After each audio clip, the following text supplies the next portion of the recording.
to understand the magnitude of Machu Picchu, we'll have to see it from very high above. Look at that. There we go. Who's that? That could be one of them.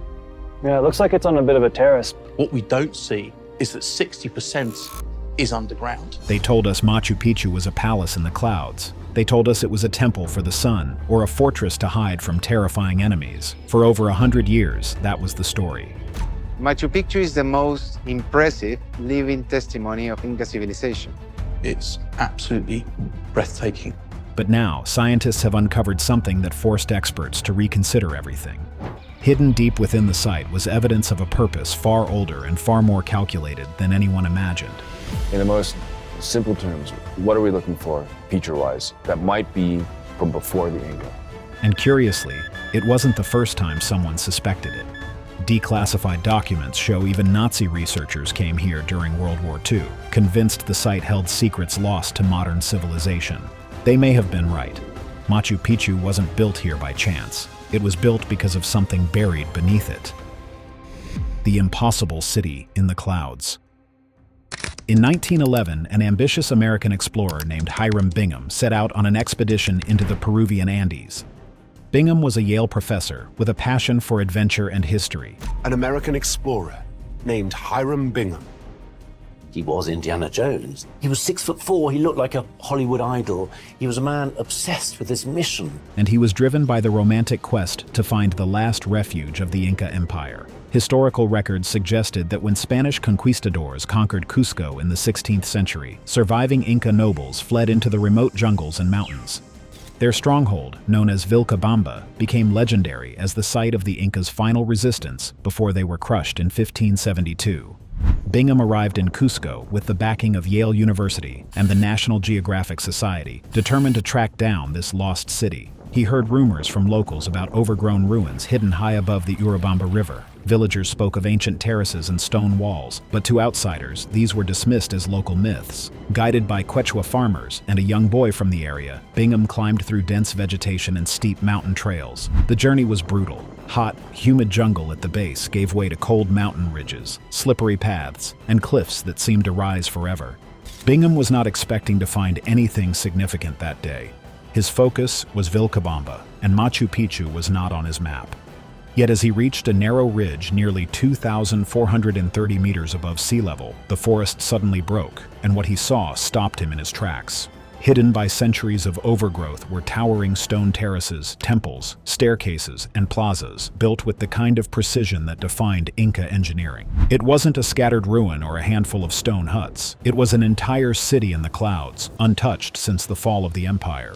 The most shocking part was not the stonework itself, impressive as it was, but the location. Machu Picchu sat like a crown on a knife-edge ridge between two towering peaks, Machu Picchu Mountain and Huayna Picchu. On either side, sheer cliffs plunged almost 500 meters down to the raging Urubamba River below. From the valley floor, the city was invisible. You could stand directly beneath it and never know it was there. Bingham was so overwhelmed that he convinced himself he had found the legendary lost city of the Incas. Newspapers around the world ran with the story, and suddenly this remote ruin in the Andes was front-page news. Writers called it the city in the clouds, and photographs of its terraces and temples captured global fascination. People asked, how could the Incas, without modern machinery, have built something so large, so complex, in such a treacherous place? The Inca are really well known for their incredible stonework, which is called ashlar masonry, and the stones fit together perfectly without any mortar. Even Bingham struggled to make sense of it. Why would an empire choose to build a city on a ridge so narrow that one wrong step meant death? Why risk transporting stones, food, and people up a mountain spine cut off from easy travel and farming? This was the first great puzzle of Machu Picchu. The stonework revealed masterful engineering. The temples reflected deep spiritual meaning. But the location, perched high in the Andes, with no clear strategic or agricultural advantage, defied all logic. For decades, scholars debated its true purpose, offering theory after theory, with no clear answer. Then, in 2025, a new discovery changed everything. What researchers found buried beneath the site has forced historians to rethink everything we thought we knew.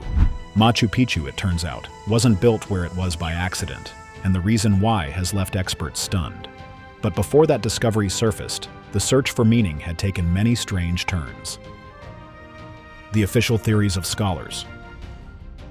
One of the earliest and most widely accepted explanations was the royal estate theory. According to this view, Machu Picchu was built during the reign of Pachacuti Inca Yupanqui, the emperor who transformed the Inca kingdom into a vast empire in the 15th century. Scholars suggested that Pachacuti used the city as a kind of summer palace or personal retreat, far removed from the bustling capital of Cusco. The setting, surrounded by sacred mountains, flowing rivers, and dramatic landscapes, seemed ideal for a ruler who combined politics, religion, and ceremony in every part of his life. Archaeologists pointed to the presence of finely built residences and temples, arguing that only a royal estate could justify such luxury. But even here, questions remained. If it was only a palace, why was it built in such a remote, hard-to-access place instead of near Cusco, where labor and supplies were easier to manage? Another major explanation was the astronomical observatory theory. The Incas were known for their deep connection to the stars and the cycles of the sun and moon. At Machu Picchu, features like the Intihuatana stone, often called the hitching post of the sun, seem to confirm this. During solstices, the stone casts precise shadows that align with celestial events. Some temple windows also appear to frame the rising and setting sun on key calendar days. Scholars argued that Machu Picchu could have served as a center for priest astronomers, who studied the heavens and timed festivals, planting and harvests according to celestial movements. This was a persuasive theory, but again, why would such an observatory be built in a location so isolated and difficult to reach? Others lean toward the idea of Machu Picchu as a religious pilgrimage site. In Inca culture, the landscape itself was sacred. Mountains were seen as living spirits, known as apus, and rivers were believed to carry divine energy. Machu Picchu's dramatic setting seemed perfectly aligned with these beliefs. Scholars suggested that pilgrims may have journeyed up to Machu Picchu to take part in rituals, sacrifices, and festivals dedicated to the gods. The city's temples and fountains supported this view. Yet, if it was a pilgrimage site, why wasn't it more accessible? Most pilgrimage centers are meant to draw crowds, not hide them. There was also the fortress or refuge theory. Its location made Machu Picchu nearly impossible to invade. The ridge is flanked by sheer cliffs, and the only access routes are narrow and easily defensible. This suggested it might have served as a military outpost or an emergency retreat for the Inca elite. However, there is little evidence of fortifications or weapons, and no signs of battle have ever been uncovered at the site. As a fortress, it looked impressive, but the evidence was thin. Finally, there was Bingham's own first conclusion, the lost capital theory. When he discovered Machu Picchu, he was convinced it was Vilcabamba, the last stronghold of the Inca resistance against the Spanish. For years, he promoted this idea, and the world accepted it. Only later did further research show that the real Vilcabamba lay much deeper in the jungle, and Machu Picchu had been abandoned long before the Spanish ever arrived. But not all theories came from academics. Some were darker, stranger, and far more controversial. The darker and more controversial theories. Some theories went much further, painting the city as something darker, more forbidden, and perhaps even sinister. These ideas didn't come only from archaeologists, but also from early excavations, dramatic claims, and later, fringe writers who saw Machu Picchu as more than just stone walls in the Andes. One of the most unsettling ideas was the claim of human sacrifice. When archaeologists in the early 20th century began examining the burials at Machu Picchu, they found that many of the skeletal remains belonged to young women, not warriors or elderly nobles. This fueled speculation that the city was a temple of virgins, where chosen women were brought to live and die as offerings to the gods. Some believed they were part of the Inca Akla system, women selected for weaving, brewing chicha, or ritual sacrifice. While later studies showed that the burials were more mixed than first thought, the rumor of virgin sacrifices stuck and gave Machu Picchu a grim reputation. Another interpretation was the necropolis theory, the idea that Machu Picchu was never meant to be a living city at all, but instead a sacred burial ground. The setting, high above the clouds, close to the gods, and hidden from the world below, made it an ideal place to bury the elite. Some researchers argued the temples and plazas were designed for funerary rituals rather than daily life. Then there were those who insisted Machu Picchu was a secret refuge. Because the city is invisible from the valley below, some argued it was intentionally built to hide survivors of the Inca Empire from the Spanish conquest. The steep cliffs, narrow access routes, and surrounding jungle would have made it nearly impossible for outsiders to find. Yet the city was abandoned long before the Spanish ever reached the region, leaving this theory in doubt. By the late 20th century, Machu Picchu also became the focus of occult and mystical theories. New Age writers claimed it was part of a global network of ley lines, which are invisible energy currents running across the earth. They argued the Incas had tapped into this energy, making the city a kind of ancient power hub. Others suggested its design amplified cosmic or spiritual forces, turning it into a sacred center of healing or enlightenment. None of this had archaeological backing, but it gave Machu Picchu an aura of mystery that still attracts spiritual seekers today. Even darker were the rumors of Nazi occult expeditions. In the 1930s and 40s, stories circulated that German explorers and Nazi-backed researchers traveled through South America, searching for proof of Aryan ancestry or links to mythical civilizations like Atlantis. Some accounts claimed Machu Picchu was on their list of sites to investigate. Whether true or exaggerated, these rumors tied the ruins to one of the most disturbing movements of the modern era. The secrets beneath the soil. For years, most eyes were fixed on Machu Picchu's terraces and temples, but some researchers began asking a deeper question: what lies beneath? Ancient sites across the Andes have revealed hidden tombs and chambers, and many suspected Machu Picchu was no different. The problem was that digging under the ruins was forbidden by Peru's Ministry of Culture, so traditional excavation was off the table. To get answers, scientists had to turn to non-invasive methods. In 2014, a joint French-Peruvian team used ground-penetrating radar, GPR, to scan the soil beneath some of Machu Picchu's most sacred structures. The results were astonishing. The scans showed anomalies, voids and cavities beneath the ground that did not match natural formations. One of the largest appeared under the Temple of the Three Windows, a structure central to Inca ritual life. To the team, it looked like a sealed chamber, untouched for centuries. By 2016, researcher Thierry Jamin went public with the claim that these voids could be royal tombs, perhaps even holding the remains of Pachacuti himself, the emperor believed to have commissioned Machu Picchu. The idea of Pachacuti's burial hidden beneath the city electrified the public. If true, it would be one of the most important archaeological finds in South America, a discovery on the level of Tutankhamun's tomb in Egypt. But there was a problem. The Peruvian government refused to allow excavations. Officials argued that opening the chambers could destabilize the fragile ruins.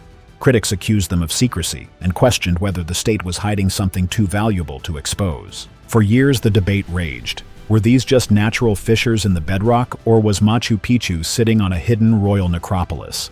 This gap between hints and hard evidence became a major frustration. Technology like GPR and electrical resistivity mapping could reveal anomalies, but they could not tell us with certainty what those voids contained. Were they tombs, hidden storerooms, or simply empty fractures in the mountain? Archaeology had reached a limit, and that is where the next stage began. By the late 2010s, scientists turned to more advanced geological scans, particle physics, and eventually AI to see the invisible with clarity. If Machu Picchu was hiding something under its stones, only the next generation of technology could reveal it. That breakthrough came in 2019, when a geologist looked at Machu Picchu not as an archaeologist's puzzle, but as a geological map waiting to be read. The 2019 geological discovery.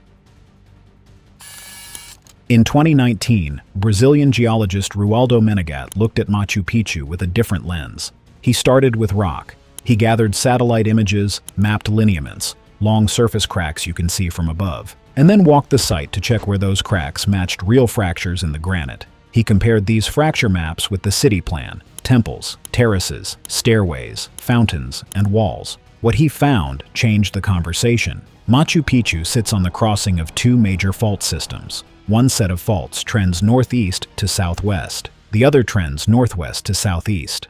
These two systems cross under the city's core, right where the most important public spaces and temples stand. At first glance, this seems like a terrible decision. Faults can move. Earthquakes can shatter stone. Why would anyone build a city on that? Menegat's data showed a different story. The Incas used the faults. They did not fear them. The faults had already fractured the granite over centuries of tectonic stress. That meant the rock broke along clean planes, which made it easier to split, shape, and fit stones. The Incas were master stone workers, but they had no steel tools. Pre-fractured granite turned the mountain itself into a natural quarry. Instead of cutting every block from raw bedrock, workers could pry and trim stones that were already split by nature. This is one reason the finest walls at Machu Picchu have such tight joints without mortar. The fractures also worked like hidden pipes. Water from rainfall and snowmelt higher in the range moved through these cracks and collected as perennial springs near the city. The Incas captured this water with a precision canal that carried flow into a line of 16 fountains, the first reserved for the ruler. In a high mountain site where water security could mean life or death, the faults gave a reliable, gravity-fed supply with no pumps and no external source. Ask yourself, would any ruler approve a remote city without guaranteed water? Just as important, the fractured bedrock improved drainage. Machu Picchu sits in one of the wettest parts of the Andes, with heavy seasonal rains and frequent downpours. On steep slopes, that is a recipe for landslides. Menegat's work fit with engineering studies that showed the Incas built thick drainage layers under plazas, paths, and terraces, coarse stone, gravel, and sand laid over fractured bedrock. Water could move down and away instead of pooling. This is a major reason the site has not collapsed after 5 centuries of storms and earthquakes. Menegat then compared structure orientations with the mapped faults. The alignments were striking. Many stairways, terrace edges, and major walls run parallel to the local fractures. Key open spaces sit where rock is more jointed and easier to carve. In other words, the city plan mirrors the geology. This is not random. It looks like site selection and design were guided by the underground pattern. The conclusion is simple and powerful. The Incas did not build here despite the dangers. They built here because the geology gave them advantages that no flat valley could match. Stone ready to shape, water ready to capture, and drainage ready to protect the city. This turns the old logic on its head. The dangerous ridge was not a burden, it was a feature. Does this mean the Incas understood faults like modern geologists do? Not in modern terms, but they had generations of observation. They knew which cliffs yielded good blocks, where springs emerged, and which slopes stayed stable after rain. They translated that knowledge into planning rules. Follow the fractures, harvest the rock, catch the water, drain the slopes, and anchor your buildings to what the mountain already offers. Still, some doubted this idea. That is, until 2025, when new technologies confirmed it beyond question. The 2025 confirmation. Science strikes again. By 2025, archaeologists and geologists returned to Machu Picchu with a crucial goal: to test whether the 2019 theory about fault line engineering could truly hold up under modern analysis. For years, skeptics had argued that the Incas couldn't possibly have understood geology in such a systematic way. Now, with new technologies available, researchers were finally in a position to find out. The first step was LIDAR scanning. LIDAR, light detection and ranging, uses laser pulses from drones or aircraft to create precise 3D models of landscapes, even through heavy vegetation. Earlier, LiDAR work around the Andes had uncovered hidden terraces and road systems, but in 2025, the scans focused directly on Machu Picchu's ridge. What stood out was how the site's platforms, plazas, and terraces appeared to follow subtle natural breaks in the terrain. The technology allowed scientists to see beneath centuries of soil buildup and vegetation, revealing that the placement of certain structures was closely tied to the underlying geology. Next came the application of AI pattern recognition. Researchers fed massive data sets, including measurements of building orientations, terrace layouts, and mapped fracture lines into machine learning systems. The algorithms highlighted correlations that would have been impossible to see by eye. What emerged was a clear, repeating alignment between the man-made city and the natural fault network. This wasn't just one or two coincidences. Across multiple sectors of the site, the AI showed that walls, staircases, and ceremonial areas consistently matched the directions and intersections of geological fractures. For the first time, the relationship between architecture and geology could be demonstrated with statistical certainty. In addition, researchers deployed advanced geophysical sensors, updated versions of tools like ground-penetrating radar and electrical resistivity tomography. These instruments traced how water moved through the bedrock under the site. They revealed active underground channels where rainwater and snowmelt traveled through fault-line cracks, surfacing at springs that still feed Machu Picchu's fountains today. This confirmed that the Incas were not simply lucky in finding water. They had deliberately built in a place where the mountain's natural channels could be tapped with precision. Taken together, the 2025 results provided a new level of confidence. The earlier geological theory was no longer just a compelling interpretation, it was backed by independent, high-resolution data from multiple technologies. LiDAR demonstrated alignment with surface and subsurface structures. AI confirmed patterned correlations, and geophysical imaging proved that water supply was directly tied to the fault system. The impact of these results was immediate. Where once there had been debate, by 2025, there was broad agreement. Machu Picchu was not an accident of location or a symbolic choice that ignored practicality. It was a carefully engineered masterpiece, built on a site where the mountain itself provided every advantage. For the Inca, geology was not an obstacle, it was the foundation of their design. But Machu Picchu was only the beginning.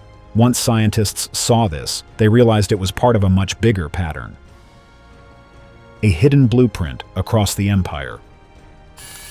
By 2025, scholars began to realize Machu Picchu was not an isolated case.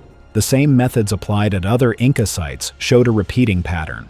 The capital city of Cusco, for example, has long been known to sit at the meeting point of two fault systems. The layout of its most important temples, including the Coricancha, Temple of the Sun, follows those geological lines. Earthquakes that destroyed colonial Spanish buildings often left the older Inca walls standing, hinting that the Incas had chosen their locations with stability in mind.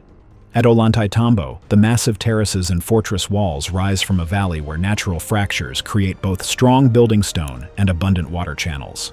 Archaeological surveys found that its irrigation system taps directly into springs formed by the same geological cracks. Pisac, another mountaintop city, shows similar choices. Its ceremonial structures and terraced slopes are positioned along fault-related ridges, giving both defensive advantage and steady access to water. The evidence suggested that this was not coincidence. It pointed to an imperial strategy, repeated again and again. This realization forced a deeper question. If we were wrong about Machu Picchu, what else have we misunderstood about the Incas? For over a century, many historians assumed the Incas lacked advanced science and relied mainly on brute labor. Yet the growing evidence suggested they had a form of environmental knowledge that rivaled modern engineering. If the Incas were capable of this level of precision, then why did we underestimate them for so long? The answer lies not in Machu Picchu itself, but in the way history was written. For centuries, Western scholars framed the Incas as brilliant builders, but not as thinkers. Their achievements were often described as the product of mass labor, not careful science. The narrative suggested they could move mountains with sheer manpower, but not that they had the intellectual tools to study the earth and plan with intent. The discoveries of the last decade forced that bias into the open. The real secret, then, is that Machu Picchu was never the paradox we thought it was. It wasn't a city defying logic. It was one built on principles we were too blind to recognize. More advanced, more spiritual, and more intentional than we ever gave it credit for. Machu Picchu forces us to admit the uncomfortable truth. It isn't what we thought at all. What do you think about the Machu Picchu's engineering strategy? Comment down below.